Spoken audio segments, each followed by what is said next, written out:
Handle. Jangan tempel ke engine. Voice. Một dần nữ Indonesia trưởng thành, điềm tĩnh. Gợi ý. Engine speed equals 1. Zero pitch equals 0. Language equals Indonesian. Nếu engine hỗ trợ global emotion, we want to be trikamsedi before. Tense leo thang. B5. Tegas dingin. B6. Hangat set thủ công. File body không nhúng tác. Paste below. Malam sebelum penandatanganan merger terbesar dalam karir saya, kakak ipar saya berbisik di telinga suami saya. Suruh dia tanda tangan sekarang, mumpung dia sedang panik. Saya pura-pura tidak mendengar, dan keesokan paginya, mereka baru sadar siapa sebenarnya yang sejak awal memegang seluruh berkas. Halo, sahabat. Selamat datang kembali di kanal ini. Kalau cerita ini menyentuh hati Anda, jangan lupa tinggalkan jejak di kolom komentar. Ada kisah yang harus diceritakan pelan-pelan, supaya kita semua belajar satu hal sederhana, bahwa kepercayaan tanpa batas bukan kebaikan. Itu hanya pintu yang kita buka untuk orang yang menunggu saat kita lemah. Nama saya Ratna Wijaya, 34 tahun. Sudah 12 tahun saya bekerja di dunia hukum dan kenotariatan. Saya seorang notaris sekaligus pejabat pembuat akta tanah. Kantor saya berada di kawasan Menteng, Jakarta Pusat. Sebuah ruko 3 lantai dengan papan nama yang saya pasang sendiri 10 tahun lalu, saat tangan saya masih gemetar menandatangani akta pertama. Orang mengenal saya sebagai notaris yang teliti, yang membaca setiap pasal 2 kali, yang tidak pernah meloloskan 1 titik koma pun tanpa alasan. Klien datang kepada saya justru karena itu. Karena di tangan saya sebuah dokumen bukan sekedar kertas. Ia adalah janji yang sah di mata hukum. Sore itu Jakarta seperti tak bisa memutuskan dirinya sendiri. Sebentar terik, lalu langit menghitam, lalu hujan turun deras, dan berhenti begitu saja. Saya berdiri di jendela lantai 3, menatap jalanan yang basah di bawah. Aroma kopi dari kafe di seberang bercampur dengan bau aspal yang lembab. Kombinasi yang sudah saya kenal bertahun-tahun. Hari itu istimewa. Sebuah perusahaan properti besar mempercayakan seluruh proses hukum penggabungan usaha mereka kepada kantor saya. Nilainya bukan main. Aset yang berpindah tangan dalam transaksi itu menyentuh angka 320 miliar rupiah. Bertahun-tahun reputasi saya dibangun batu demi batu. Dan kontrak inilah yang akan menjadi puncaknya. Ponsel saya bergetar. Sebuah pesan dari panitia merger. Berkas terakhir sudah lengkap. Penandatanganan resmi dijadwalkan lusa. Pukul 10 pagi. Saya membaca pesan itu 2 kali, lalu menghela napas panjang. Hal pertama yang ingin saya lakukan bukan merayakannya. Saya ingin menelepon suami saya, Renjana. Ia 3 tahun lebih tua dari saya. 5 tahun pernikahan kami selalu terasa tenang. Ia jarang bertanya soal pekerjaan, tidak pernah menuntut dibelikan barang mahal. Ia sering berkata, uang bukan yang utama. Ratna, yang penting kita tenang. Saya mempercayainya sepenuhnya. Saya tidak pernah memeriksa ponselnya, tidak pernah mengintip percakapannya. Saya bahkan sering berkata pada diri sendiri bahwa saya perempuan yang beruntung, punya suami yang tidak silau pada harta. Baru saja jari saya menyentuh nama Renjana di layar. Sebuah panggilan lain masuk lebih dulu. Ibu saya sendiri. Beliau tidak mengucapkan selamat. Suaranya pendek dan datar. Ratna, turun ke lobi sekarang. Ibu mau bicara. Mendengar nada itu, saya tahu ini bukan hal sepele. Ibu saya bukan tipe yang menelpon tanpa alasan. 10 menit kemudian, beliau sudah berdiri di lobi ruko saya. Blus berwarna abu-abu, rambut disanggul rapi, matanya menatap lurus. Setajam mata orang yang sudah lama membaca manusia. Beliau hanya bertanya satu hal. Berkas merger itu sudah final. Saya terkejut. Ibu tahu dari mana? Ibu punya cara sendiri.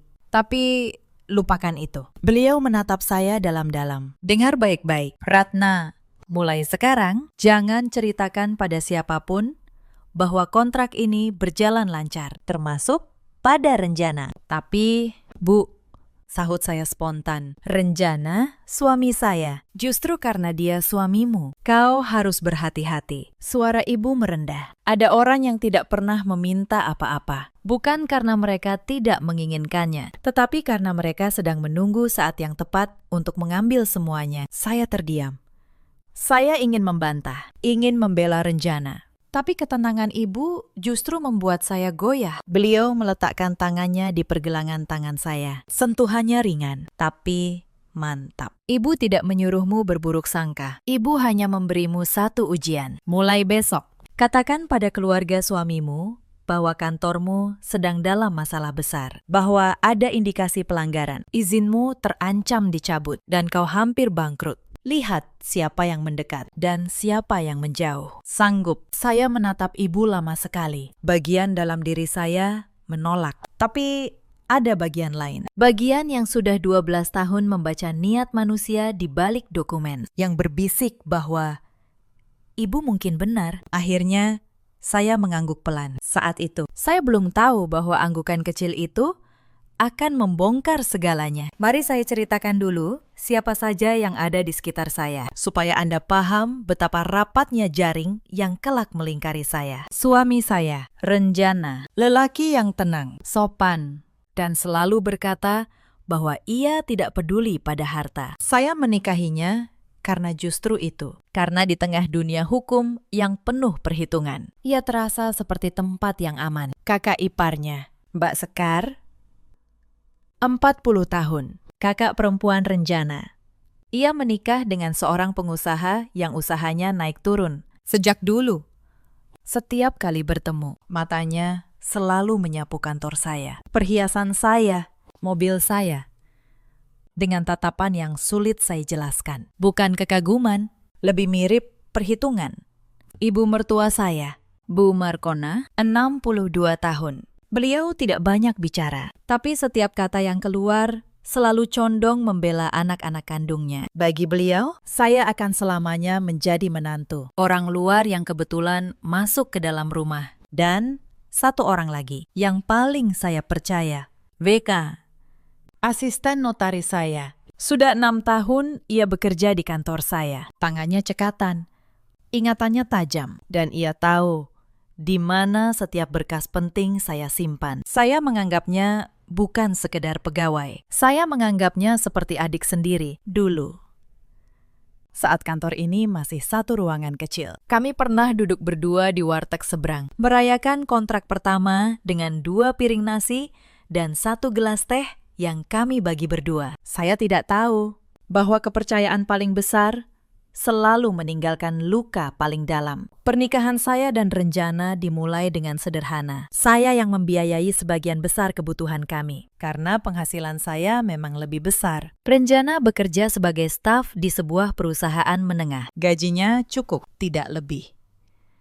Saya tidak pernah mempermasalahkannya. Saya pikir rumah tangga bukan soal siapa membayar apa. Rumah kami, sebuah hunian 2 lantai di kawasan Menteng. Saya beli dengan uang saya sendiri, jauh sebelum kami menikah. Sertifikatnya atas nama saya, bukan karena saya perhitungan, tetapi karena saya seorang notaris. Bagi saya, kejelasan dokumen adalah bentuk kasih sayang yang paling jujur. Apa yang tertulis dengan benar akan melindungi semua orang di kemudian hari. Tahun-tahun awal terasa hangat, lalu perlahan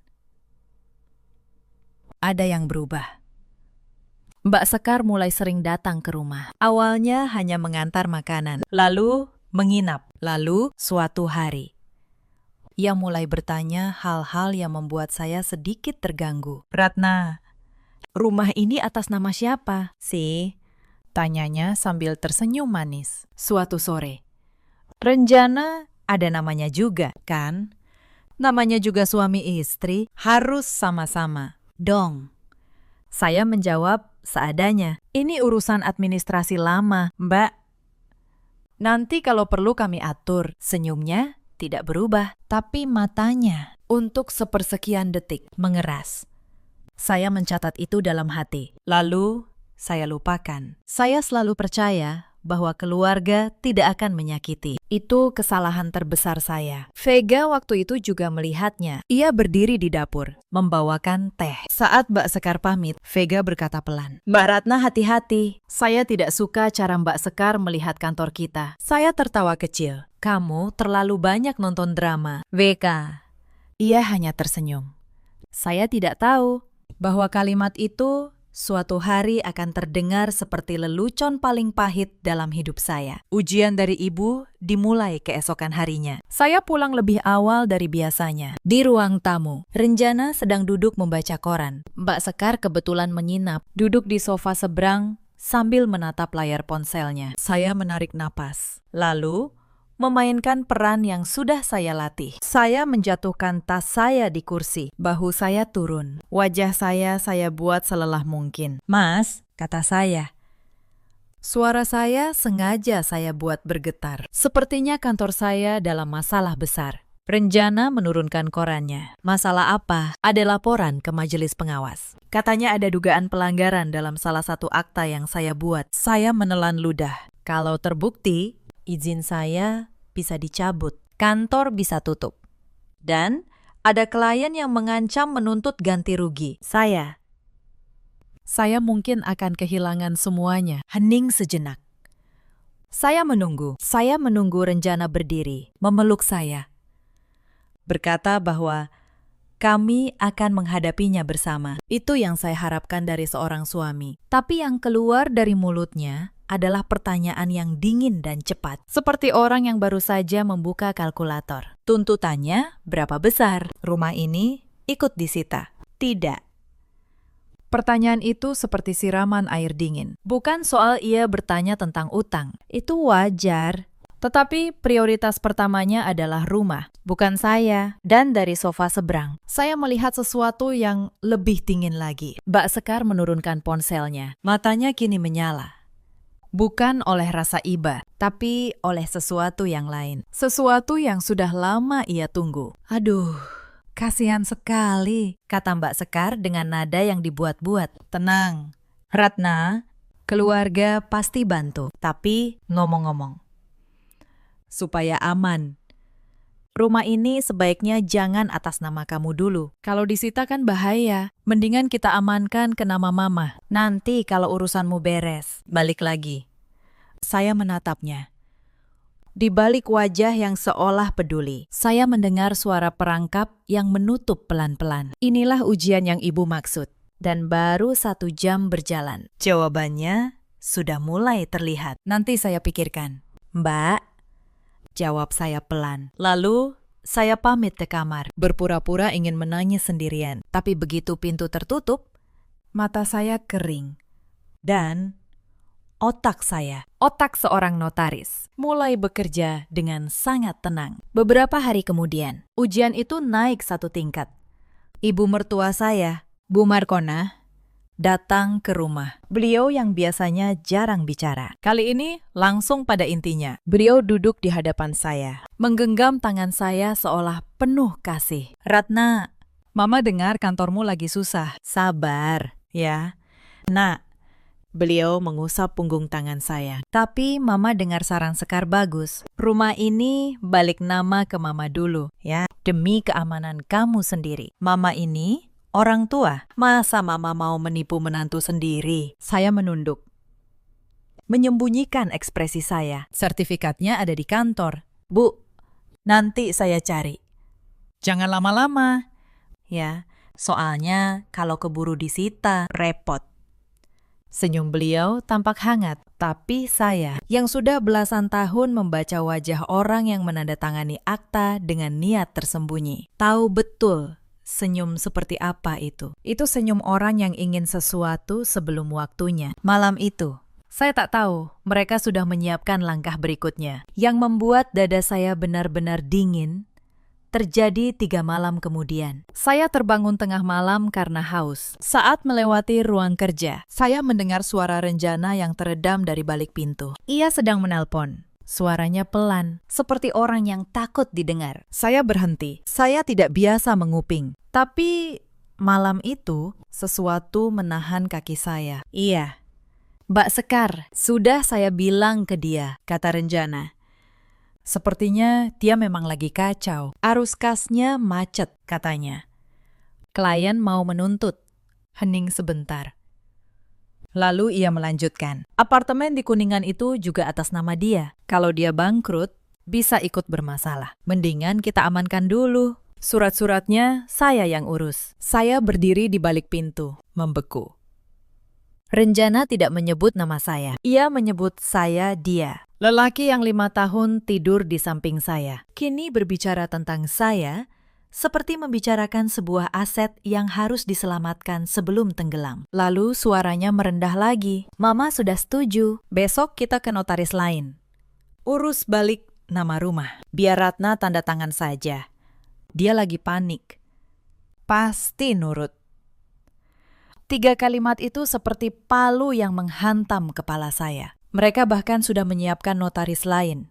Mereka lupa satu hal sederhana, bahwa istri yang mereka anggap sedang panik itu adalah notaris yang lebih paham hukum daripada mereka semua. Saya kembali ke kamar tanpa suara. Saya tidak menangis. Saya hanya berbaring, menatap langit-langit. Dan untuk pertama kalinya dalam 5 tahun, saya melihat pernikahan saya apa adanya. Sebuah dokumen yang ternyata tidak pernah ditandatangani dengan niat yang sama. Saya teringat malam-malam awal pernikahan kami. Renjana yang dulu menyebut nama saya dengan lembut. Renjana yang dulu berkata bahwa ia bersyukur menikahi perempuan yang kuat. Apakah semua itu pernah sungguh-sungguh? Atau sejak awal, ia hanya melihat saya sebagai pintu menuju kenyamanan yang tidak pernah ia kerjakan sendiri. Saya tidak punya jawabannya malam itu. Tapi saya tahu satu hal, air mata tidak akan menjawabnya. Hanya bukti yang bisa. Esok paginya, saya bangun lebih awal dari Renjana. Saya menyiapkan sarapan seperti biasa. Saya bahkan tersenyum saat menyerahkan kopi kepadanya. Ia tidak tahu bahwa istri yang ia kira sedang hancur itu semalam telah berubah menjadi sesuatu yang jauh lebih berbahaya. Bukan perempuan yang marah, tapi perempuan yang tenang, yang sudah memutuskan untuk mengumpulkan setiap potong kebenaran, satu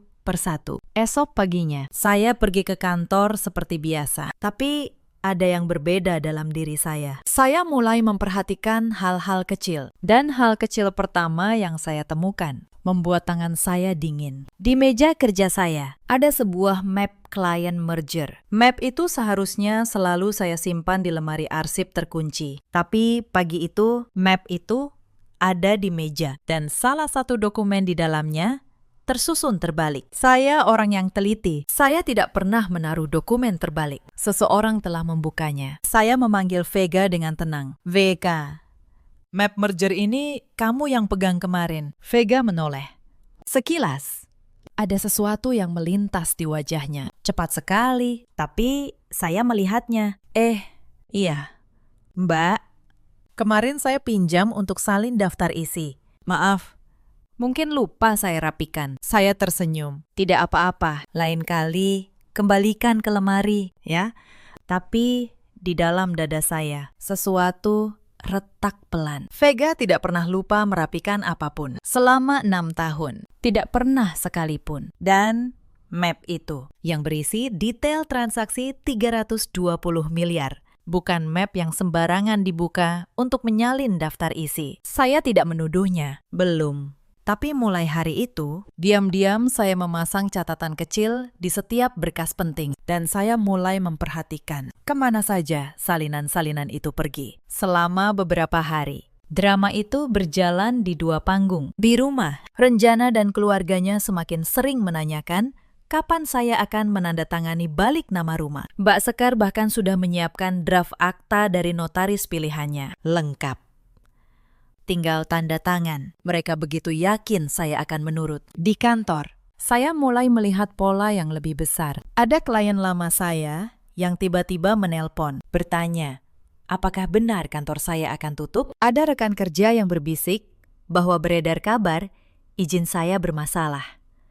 Padahal saya tidak pernah menceritakan kebohongan itu kepada siapapun di luar keluarga suami saya. Berita bohong yang saya buat untuk menguji satu keluarga, kini menyebar keluar. Dan itu berarti satu hal. Ada seseorang yang sengaja menyebarkannya. Seseorang yang ingin saya benar-benar jatuh. Supaya klien-klien saya berpindah tangan. Saya menelpon ibu. Saya ceritakan semuanya. Suara ibu di seberang sana tetap tenang. Seperti biasa. Bagus, kata beliau.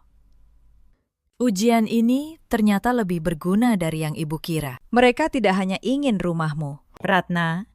Mereka ingin kantormu. Mereka ingin namamu hancur, supaya mereka bisa mengambil klien-klienmu. Sekarang dengar ibu baik-baik. Jangan marah dulu. Orang yang marah selalu kalah. Yang menang adalah yang sabar mengumpulkan bukti. Kalimat ibu itu mengubah segalanya. Saya berhenti merasa menjadi korban. Saya mulai berpikir seperti seorang notaris yang sedang menyusun perkara. Saya menemui Pak Wirya, pengacara yang sudah lama menjadi rekan kantor saya. Lelaki parubaya, tenang.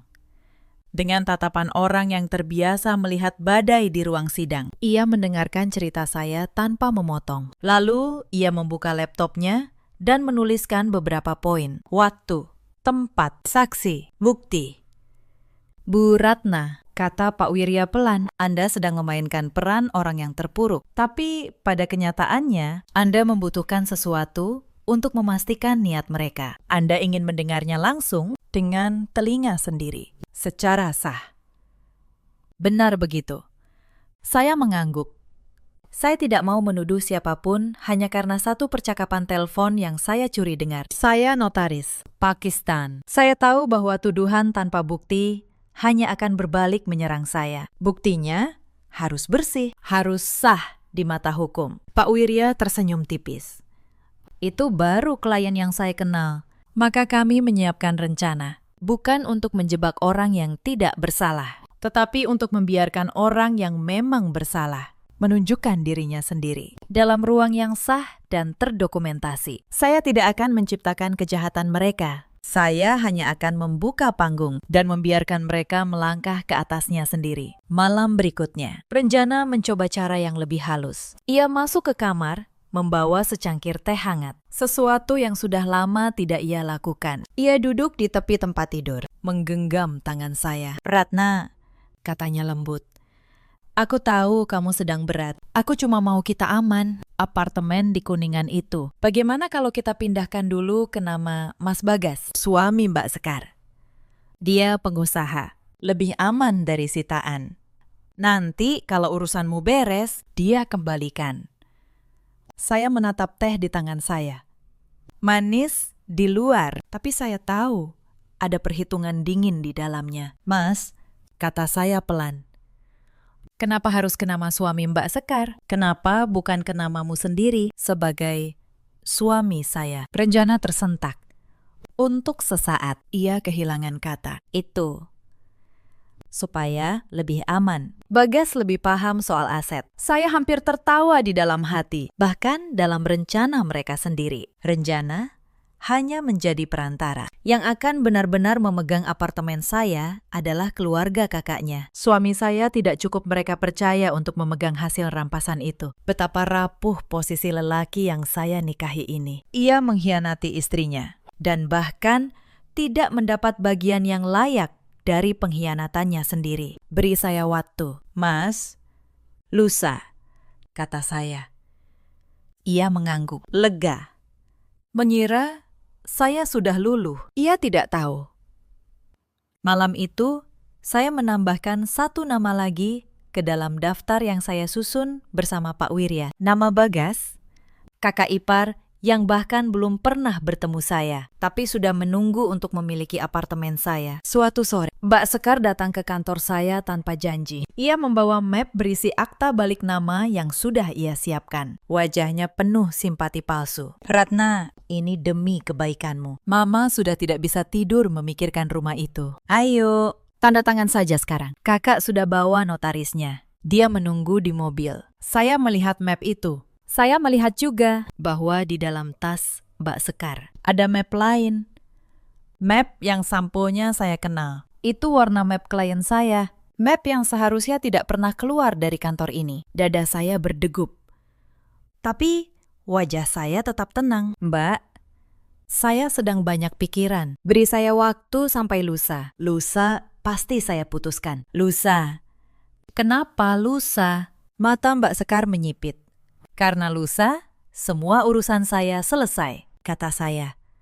Dan itu kebetulan adalah satu-satunya kalimat jujur yang saya ucapkan kepadanya dalam beberapa minggu terakhir. Karena lusa memang adalah hari penandatanganan merger. Hari saat semua kebenaran akan diletakkan di tempatnya. Malam itu, saya dan Vega lembur di kantor. Atau lebih tepatnya, saya membiarkan Vega berpikir bahwa kami lembur biasa. Saya sengaja meletakkan sebuah map merger palsu, lengkap dengan angka-angka yang sudah saya ubah di laci yang biasa ia akses. Lalu, saya pamit keluar sebentar. Pura-pura membeli makan malam dari kafe di seberang. Melalui jendela kaca kantor saya yang menyala, saya melihat siluet Vega. Ia bangkit dari kursinya. Ia mendekati laci itu. Ia mengeluarkan ponselnya, dan ia mulai memotret satu persatu halaman map palsu itu. Saya berdiri di seberang jalan, memegang segelas kopi yang mulai dingin. Hati saya hampa. VK,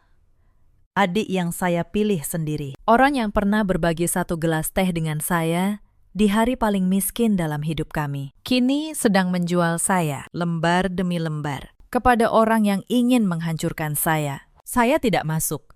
Saya tidak berteriak. Saya hanya memesan satu kopi lagi dan membiarkan dia menyelesaikan pengkhianatannya. Karena setiap foto yang ia ambil malam itu adalah satu lagi paku di peti yang sedang mereka bangun untuk diri mereka sendiri. Tapi keserakahan mereka tidak berhenti di situ. 2 hari kemudian, sebuah surat resmi datang ke kantor saya. Surat dari Majelis Pengawas Notaris memanggil saya untuk klarifikasi atas sebuah laporan. Seseorang telah melaporkan saya, menuduh saya melakukan pelanggaran dalam sebuah akta. Tangan saya dingin saat membaca nama pelapor di bagian bawah surat. Sebuah nama yang dipinjam, tapi alamatnya saya kenali. Itu alamat rumah Mbak Sekar. Mereka tidak lagi sekedar menyebarkan gosip. Mereka kini benar-benar membuat laporan resmi. Berharap izin saya dicabut sungguhan, supaya kebohongan yang saya ciptakan untuk menguji mereka berubah menjadi kenyataan. Mereka ingin saya jatuh dengan tangan lembaga negara. Saya membawa surat itu kepada Pak Wirya. Ia membacanya dengan tenang, lalu tersenyum tipis. Justru ini bagus, Bu Ratna, katanya. Mereka baru saja meninggalkan jejak tertulis. Laporan palsu adalah pisau bermata dua. Kalau terbukti palsu, pelapornya yang akan berurusan dengan hukum. Kita simpan ini sebagai bukti niat jahat mereka. Saya menghadiri panggilan majelis dengan kepala tegak. Saya membawa seluruh berkas akta yang dipersoalkan. Lengkap, rapi, tanpa cacat. Majelis memeriksanya selama 2 jam, lalu menyatakan bahwa laporan itu tidak berdasar. Akta saya bersih sempurna. Mereka bahkan meminta maaf atas ketidaknyamanan yang ditimbulkan. Saya keluar dari ruangan itu dengan satu dokumen baru di tangan. Surat keterangan resmi bahwa saya tidak bersalah. Sebuah bukti yang kelak akan sangat berharga. Malam itu, kebohongan kecil yang dirancang ibu telah berubah menjadi sesuatu yang jauh lebih besar dari yang siapapun duga. Mereka mengira sedang menjebak saya, padahal mereka sedang menulis pengakuan mereka sendiri, lembar demi lembar. Lalu ada satu kejadian lagi yang membuat saya benar-benar memahami sejauh apa rencana mereka. Suatu sore, asisten rumah tangga saya, Mbak Lasmi, yang sudah lama bekerja di rumah Menteng, menelpon saya dengan suara berbisik. Mbak Ratna, katanya. Tadi Mbak Sekar dan seorang lelaki datang ke rumah. Mereka bilang mau mengukur rumah untuk renovasi, tapi saya curiga, Mbak. Lelaki itu memotret seluruh ruangan dan menanyakan letak lemari tempat Mbak menyimpan surat-surat. Saya menutup mata sejenak. Mereka bahkan sudah mendatangkan orang untuk mensurvei rumah saya. Seolah rumah itu sudah menjadi milik mereka. Mereka begitu yakin akan menang. Terima kasih, Mbak Lasmi, kata saya. Tolong, jangan biarkan siapapun membuka lemari itu. Dan kalau mereka datang lagi, catat tanggal dan jamnya untuk saya. Baik, Mbak. Saya jaga betul. Saya meletakkan telepon. Setiap langkah yang mereka ambil untuk merebut justru menjadi satu lagi bukti yang saya kumpulkan. Mereka berlomba menggali, dan saya hanya perlu mencatat seberapa dalam lubang yang mereka buat. Keesokan harinya, saya datang ke kantor lebih awal. Saya memeriksa map palsu itu. Benar saja, susunannya sedikit bergeser. Ada satu lembar yang tidak pas dengan jepitannya. Vega memang sudah membukanya. Saya menutup map itu kembali, lalu menyimpannya dengan tenang. Lalu saya melakukan sesuatu yang sudah saya rencanakan bersama Pak Wirya. Saya memasang sistem perekam di ruang rapat kantor, sesuai prosedur yang sah. Sebuah kamera pengawas yang memang terdaftar untuk keamanan kantor. Dengan pemberitahuan tertulis di pintu masuk. Semua dalam koridor hukum. Karena saya tahu, bukti yang dikumpulkan dengan cara melanggar hukum tidak akan ada gunanya di hadapan majelis. Saya tidak boleh menjadi seperti mereka. Hari itu juga, saya menerima panggilan dari klien merger saya. Suaranya khawatir. Bu Ratna, maaf. Saya mendengar kabar yang kurang enak. Ada orang yang menghubungi kami, mengaku punya informasi bahwa kantor Anda sedang bermasalah. Orang itu menawarkan jasa notaris lain untuk meneruskan proses kami. Kami jadi ragu. Tangan saya mendingin, tapi suara saya tetap stabil. Bolehkah saya tahu siapa yang menghubungi Bapak? Seorang perempuan. Ia mengirim beberapa foto dokumen sebagai bukti bahwa ia mengetahui detail transaksi kita. Katanya namanya. Sebentar, Sekar. Saya menutup mata sejenak. Jadi inilah rencana mereka yang utuh. Bukan sekedar merebut rumah. Mbak Sekar ingin mengambil alih klien terbesar saya. Ia menggunakan foto-foto yang dicuri Vega sebagai bukti bahwa ia mengetahui dari dalam. Ia ingin meyakinkan klien bahwa saya akan tumbang, lalu memindahkan transaksi 320 miliar itu ke notaris pilihannya dan mengambil komisinya. Tapi mereka tidak tahu bahwa foto-foto yang mereka pegang adalah foto dari map palsu. Angka-angka di dalamnya salah, pasal-pasalnya tidak sesuai. Mereka sedang memamerkan bukti palsu kepada klien tanpa menyadarinya. Pakistan, kata saya dengan tenang. Tolong jangan ambil keputusan apapun sampai besok pagi. Datanglah ke acara penandatanganan seperti yang dijadwalkan. Saya jamin, semua akan jelas di sana. Dan tolong, simpan semua pesan dari perempuan bernama Sekar itu. Jangan dihapus. Klien saya terdiam sebentar. Lalu ia berkata, "Baik, Bu, saya percaya Anda. Selama ini Anda tidak pernah mengecewakan kami." Saya menutup telepon. Lalu, saya menelpon Pak Wirya. "Semua sudah lengkap," kata saya. Mereka sudah menyebarkan dokumen palsu sebagai bukti. Mereka sudah menghubungi klien saya. Besok, kita undang mereka semua. Pak Wirya menjawab dengan nada datar yang justru menenangkan. Bu Ratna, sejak sekarang, jangan lagi lihat ini sebagai urusan perasaan. Ini sengketa dengan indikasi pidana, pencurian dokumen, pencemaran nama baik, percobaan penipuan dokumen. Kita melangkah satu persatu. Saya mendengarkan dan melakukan persis seperti itu. Saya membatasi keluar rumah. Saya menghindari pertemuan keluarga, bukan karena takut, tetapi karena saya tidak mau memberi mereka kesempatan untuk memancing reaksi saya sebelum waktunya. Di rumah, saya tetap berpura-pura lemah. Saya bahkan berkata pada Renjana, "Mas, mungkin lusa setelah urusan kantor saya, kita bicarakan soal rumah itu." Renjana mengangguk. Dan saya melihat kelegaan di matanya. Kelegaan seorang lelaki yang mengira mangsanya sudah menyerah. Ia memeluk saya malam itu. Pelukan yang dulu terasa hangat, kini terasa seperti tangan yang sedang meraba isi dompet. Malam terakhir sebelum hari penandatanganan, saya tidak bisa tidur. Bukan karena takut, tetapi karena saya tahu esok hari saya akan kehilangan dua hal sekaligus. Saya akan kehilangan suami yang ternyata tidak pernah benar-benar memilih saya. Dan saya akan kehilangan Vega, adik yang saya bangun dari nol. Kemenangan yang menanti esok hari terasa sepahit obat. Saya membuka laci meja saya. Di sana tersimpan rapi sebuah map asli, berisi seluruh sertifikat, akta, dan dokumen yang sesungguhnya. Semuanya atas nama saya. Bersih, sah, tidak tergoyahkan. Mereka menghabiskan berminggu-minggu menyusun rencana untuk merebut kertas-kertas itu. Mereka tidak pernah sadar bahwa untuk merebut sesuatu dari seorang notaris. Kau harus lebih paham hukum daripada dia, dan tidak ada satupun dari mereka yang lebih paham. Saya menutup laci itu. Lalu saya berbisik pada diri sendiri kalimat yang ibu ajarkan. Yang menang bukan yang paling marah, tapi yang paling sabar. Hari penandatanganan tiba. Pukul 10:04. Ruang rapat di lantai 3 kantor saya sudah terisi. Di satu sisi meja panjang duduk perwakilan perusahaan klien merger saya, lengkap dengan tim hukum mereka. Di sisi lain, Pak Wirya, tenang, seperti biasa, dengan map tebal di hadapannya. Saya juga telah mengirim undangan lain, undangan yang tidak diduga oleh para tamu istimewa saya. Beberapa menit kemudian, mereka berdatangan. Renjana, dengan wajah bingung. Mengapa ia dipanggil ke kantor istrinya? Mbak Sekar, dengan senyum percaya diri, mengira ia diundang untuk menyaksikan saya menyerahkan klien. Bu Markona berjalan di belakang mereka. Dan terakhir, VK, yang melangkah masuk dengan wajah pucat, seolah sudah merasakan sesuatu yang salah. Saya berdiri di ujung meja. Saya tidak mengenakan wajah orang yang terpuruk lagi. Saya mengenakan blus kerja saya yang paling rapi. Dan saya berdiri tegak, seperti seorang notaris di hadapan aktanya. Terima kasih semua sudah datang, kata saya.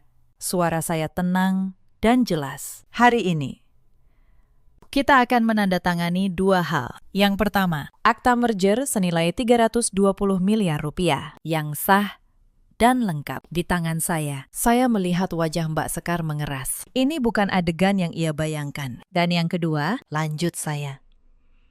Kita akan meluruskan beberapa kesalahpahaman. Mbak Sekar, saya dengar Mbak menghubungi klien saya. Mbak menawarkan jasa notaris lain dan menunjukkan foto-foto dokumen sebagai bukti bahwa Mbak mengetahui transaksi ini dari dalam. Benar begitu. Mbak Sekar tersentak. Saya hanya membantu. Kantormu kan sedang bermasalah. Ratna, saya khawatir klienmu dirugikan. Khawatir. Saya tersenyum tipis. Lalu, dari mana Mbak mendapatkan foto-foto dokumen rahasia klien saya? Hening. Wajah Mbak Sekar berubah. Ia melirik Vega. Sekilas saja, tapi seluruh ruangan menangkapnya. Pak Wirya membuka mapnya. Ia meletakkan beberapa lembar kertas di atas meja. Ini, katanya pelan, adalah salinan dari pesan yang Mbak Sekar kirimkan kepada klien Bu Ratna. Klien yang baik hati menyimpannya atas permintaan kami. Di dalamnya ada foto-foto dokumen. Menariknya, dokumen-dokumen dalam foto ini palsu. Angkanya keliru. Pasalnya tidak ada dalam berkas asli manapun. Karena foto ini diambil dari sebuah map yang sengaja Bu Ratna siapkan sebagai umpan. Wajah Mbak Sekar memutih. Umpan, ya, kata saya. Map yang Vega foto malam itu di kantor ini. Saya mengalihkan pandangan ke Vega. Tubuhnya gemetar. Matanya tidak berani menatap saya. Vega, kata saya. Dan untuk pertama kalinya, suara saya melembut. Selama 6 tahun. Kamu yang paling saya percaya. Saya tidak akan bertanya kenapa. Saya hanya ingin kamu tahu bahwa saya melihatmu malam itu. Dari kafe di seberang, air mata Vega jatuh. Maafkan saya, Mbak, bisiknya. Suaranya pecah. Mbak Sekar, dia menjanjikan saya uang. Adik saya sakit, butuh operasi. Saya tidak punya pilihan. Saya tidak tahu harus bagaimana. Saya menatapnya lama. Ada sesuatu yang patah di dalam dada saya. Tapi saya tidak berteriak. Saya tidak memarahinya. Saya hanya berkata pelan, kalau kamu datang kepada saya dan menceritakan soal adikmu, saya akan membantumu. WK, tanpa kamu harus menjual saya. Itulah yang paling menyakitkan. Bukan bahwa kamu butuh uang, tapi bahwa kamu memilih mengkhianati daripada meminta. Lalu, ibu mertua saya, Bu Markona, yang sejak tadi diam, tiba-tiba angkat suara. Ratna, ini kan keluarga. Tidak usah dibawa ke ranah hukum. Sekar hilaf. Vega juga sudah minta maaf. Kita selesaikan baik-baik saja. Saya menoleh kepada beliau. Bu, selama ini saya selalu menghormati ibu. Tapi ibu juga ikut menekan saya untuk membalik nama rumah saya ke nama ibu. Saat ibu mengira saya hampir bangkrut. Sertifikat itu atas nama saya. Bu, Saya membelinya dengan uang saya sendiri. Sebelum saya menikah dengan Renjana. Apa ibu masih ingat? Bu Markona membuka mulut, tapi tidak ada kata yang keluar. Lalu giliran Renjana. Lelaki itu berdiri dengan wajah pucat. Ratna, aku bisa jelaskan. Aku cuma ingin melindungi aset kita. Aku tidak bermaksud, Mas, potong saya. Suara saya tenang dan dingin. Malam itu, kamu menelpon kakakmu. Aku mendengar semuanya. Kamu menyebutku dia. Kamu bilang aku sedang panik, jadi aku pasti akan menurut. Kamu sudah menyiapkan notaris lain untuk membalik nama rumah dan apartemen tanpa sepengetahuanku. Renjana terdiam. Ia tidak bisa membantah karena ia tahu setiap kata yang saya ucapkan adalah benar. Aku tidak pernah menuntut apapun darimu selama 5 tahun. Lanjut saya. Aku membiayai rumah ini. Aku membiayai hidup kita. Dan aku tidak pernah mempersoalkannya. Karena aku percaya dalam pernikahan. Uang bukan yang utama. Itu kalimatmu. Ternyata kalimat itu hanya berlaku selama kamu pikir aku punya uang. Pak Wirya kembali bicara dengan nada profesional. Untuk diketahui semua yang hadir, rumah di Menteng dan apartemen di Kuningan. Keduanya tercatat sah atas nama Bu Ratna Wijaya dengan akta yang terbit sebelum pernikahan. Tidak ada satupun yang dapat memindahkannya tanpa persetujuan beliau. Setiap upaya untuk memaksa penandatanganan dengan menciptakan tekanan dapat dikategorikan sebagai percobaan penipuan. Lalu, ia meletakkan satu dokumen terakhir di meja. Sebuah berita acara pemeriksaan internal. BK, kata Pak Wirya. Hari ini, kamu bisa menandatangani konfirmasi keterangan. Jelaskan bagaimana Mbak Sekar menghubungimu, bagaimana ia menjanjikan uang, dan informasi apa saja yang kamu serahkan. Jika kamu kooperatif, itu akan menjadi pertimbangan yang meringankan nanti. Vega menandatangani dengan tangan gemetar. Tinta meresap ke kertas, seperti noda yang tidak bisa dihapus. Saya berdiri, berjalan ke jendela. Di luar, langit Jakarta cerah. Saya tidak ingin mendengar lagi detail-detailnya. Berapa yang Mbak Sekar janjikan? Apa rencana mereka selanjutnya? Saya hanya melihat satu hal dengan sangat jelas, bahwa ini bukan sekedar soal keluarga suami yang serakah. Ini adalah jaring keserakahan yang saling terkait. Suami, kakak ipar, mertua, dan orang yang saya percaya. Semua tertarik ke pusaran yang sama. Saya berbalik. Para perwakilan klien merger masih duduk di sana, menyaksikan semuanya. Saya menarik napas, lalu berkata dengan tenang, "Maaf, bapak-bapak harus menyaksikan urusan keluarga saya. Tapi saya ingin Anda melihatnya. Supaya Anda tahu, notaris yang menangani transaksi Anda adalah orang yang menjaga setiap dokumen. Bahkan saat orang terdekatnya berusaha mencurinya." Perwakilan klien, seorang lelaki tua berwibawa, mengangguk perlahan.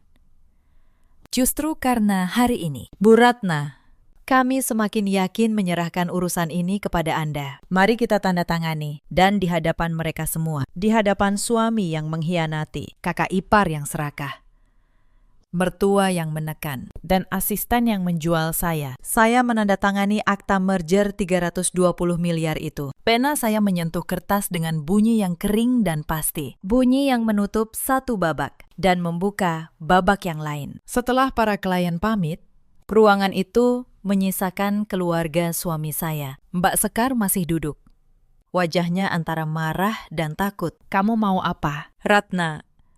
Mau menjebloskan kakakmu sendiri ke penjara?" Ibu saya, yang sejak tadi duduk diam di sudut ruangan, akhirnya angkat bicara untuk pertama kalinya. Suaranya rendah, tapi berat. Menerima kebaikan orang seujung kuku. Orang yang tahu diri akan berterima kasih seumur hidup. Tapi menjual orang yang menganggapmu keluarga demi sedikit uang, kau akan menanggung malunya seumur hidup. Tidak ada yang berani menjawab ibu. Saya menatap mereka semua untuk terakhir kalinya. Saya tidak akan mempermalukan keluarga ini lebih jauh, kata saya. Tapi semua urusan, mulai hari ini, akan melalui pengacara. Soal perceraian, soal pencurian dokumen, soal pencemaran nama baik. Semua ada salurannya masing-masing. Saya tidak akan berteriak. Saya hanya akan meletakkan setiap kebenaran di tempatnya. Persis seperti yang saya lakukan pada setiap dokumen. Selama 12 tahun, saya berjalan keluar dari ruangan itu. Di belakang saya mendengar Mbak Sekar mulai menangis. Bu Markonah memanggil-manggil nama saya. Dan Renjana terdiam, membisu. Saya tidak menoleh. Hari-hari setelah itu berjalan seperti dokumen yang ditata ulang. Rapi. Satu persatu. Tanpa drama. Proses perceraian saya dan Renjana berjalan melalui Pak Wirya. Renjana sempat datang ke kantor saya. Beberapa hari kemudian, wajahnya kuyu. Ia berdiri di pintu, tidak berani masuk. Ratna, katanya pelan. Aku tahu aku salah, tapi tolong, jangan akhiri semuanya. Kita masih bisa memperbaiki. Saya menatapnya. Saya menunggu apakah ada rasa sakit di dada saya. Ternyata tidak ada, hanya ketenangan. Mas, kata saya, kamu tidak datang karena menyesal telah menyakiti saya. Kamu datang karena baru sadar bahwa rumah, apartemen, dan kantor itu memang milik saya, dan kamu tidak bisa mengambilnya. Kalau saya benar-benar bangkrut malam itu, kamu sudah pergi tanpa menoleh. Aku tahu itu. Kamu juga tahu. Renjana tidak menjawab. Karena memang tidak ada yang bisa ia jawab. Pulanglah. Mas, kata saya. Urusan kita biar dokumen yang menyelesaikan. Itu lebih jujur daripada kata-kata kita berdua. Ia pergi. Dan itu kali terakhir saya melihatnya berdiri di kantor saya. Mbak Sekar dan upayanya merebut klien saya berakhir memalukan. Klien merger saya. Alih-alih berpindah, justru menambah 2 transaksi baru ke kantor saya. Kabar bahwa seorang notaris berhasil mempertahankan integritasnya di tengah pengkhianatan keluarga menyebar pelan di kalangan para pengusaha. Reputasi yang ingin mereka hancurkan malah tumbuh lebih kuat. Itulah ironi keserakahan. Ia sering menggali lubang, lalu jatuh ke dalamnya sendiri. Bu Markonah tidak pernah lagi menghubungi saya. Saya dengar di antara anak-anaknya sendiri. Kini sering terjadi pertengkaran soal siapa yang harus bertanggung jawab atas semua ini. Rumah yang mereka incar tidak pernah mereka dapatkan. Yang mereka dapatkan hanyalah keretakan di antara mereka sendiri. Dan Vega, suatu sore, ia datang ke kantor saya, membawa map kecil. Di dalamnya, surat pengunduran diri dan sejumlah uang. Ini tabungan saya, Mbak, katanya. Suaranya bergetar. Tidak seberapa, tapi saya ingin mengembalikan apa yang saya bisa. Saya tahu ini tidak akan menghapus apa yang sudah saya lakukan. Saya menatapnya lama, lalu saya mendorong amplop itu kembali. Simpan untuk operasi adikmu, kata saya. Saya tidak butuh uangmu, WK. Saya hanya butuh kamu mengerti satu hal. Orang yang sudah dianggap keluarga tidak saling menjatuhkan seperti ini. Tapi mulai sekarang, jangan panggil saya Mbak lagi. Kita berhenti sampai di sini. Vega menangis tanpa suara. Lalu ia membungkuk dalam-dalam dan pergi.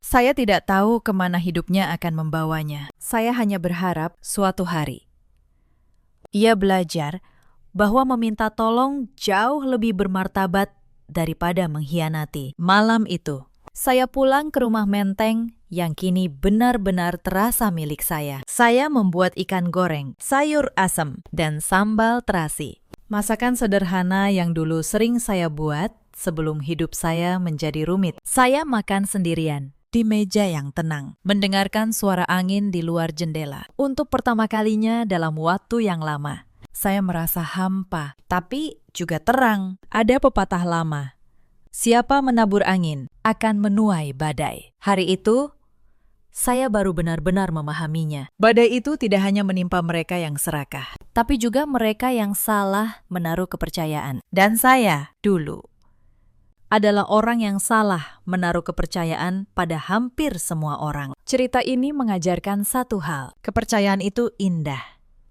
Tapi kepercayaan tanpa batas bukanlah cinta dan bukan pula kebaikan. Ia hanya kelengahan yang menunggu dimanfaatkan. Jangan pernah menyerahkan seluruh dirimu, seluruh hartamu, seluruh rahasiamu kepada siapapun, hanya atas nama keluarga atau cinta. Karena cinta yang sehat tidak pernah meminta kau menjadi buta. Di luar sana, Ada banyak perempuan seperti saya dulu. Perempuan yang bekerja keras, yang mandiri, tapi tetap menyerahkan kendali pada orang lain karena takut dianggap perhitungan. Kepada kalian, saya ingin berkata, menjaga batas bukanlah kejahatan. Mengetahui apa yang menjadi milikmu dan melindunginya dengan benar justru adalah bentuk menghormati dirimu sendiri. Di luar sana, ada juga banyak suami seperti Renjana yang manis saat semua baik-baik saja, tapi menghitung jarak saat badai datang. Dan ada pula para kakak ipar, para mertua yang melihat keberhasilan menantu bukan sebagai kebanggaan, tetapi sebagai sesuatu yang harus direbut. Kepada mereka, waktu yang akan menjadi hakimnya. Mbak Sekar kini hidup dalam pertengkaran keluarganya sendiri. Bu Markonah kehilangan menantu yang dulu selalu menghormatinya. Renjana kehilangan rumah, kehilangan istri, dan kehilangan wajahnya sendiri di mata orang-orang. Dan Vega membawa beban penyesalan yang tidak bisa ditebus dengan uang berapapun. Sementara saya bangkit. Bukan dengan kemarahan, tapi dengan batas. Mulai hari itu, saya tidak lagi hidup dengan kepercayaan buta. Saya hidup dengan kebenaran yang diletakkan di tempatnya, dengan dokumen yang jelas, dengan hati yang tetap hangat, tapi dengan mata yang kini terbuka. Dalam hidup, kita selalu punya pilihan. Pilihan untuk percaya membabi buta, atau percaya dengan bijak. Pilihan untuk diam saat dizalimi, atau berdiri tegak dan meletakkan kebenaran di tempatnya tanpa harus berteriak. Bagaimana dengan kalian? Pernahkah kalian dikhianati oleh orang yang paling kalian percaya? Ceritakan kisah kalian di kolom komentar. Mungkin cerita kalian akan menjadi pelajaran bagi orang lain di luar sana. Terima kasih sudah menemani saya sampai akhir.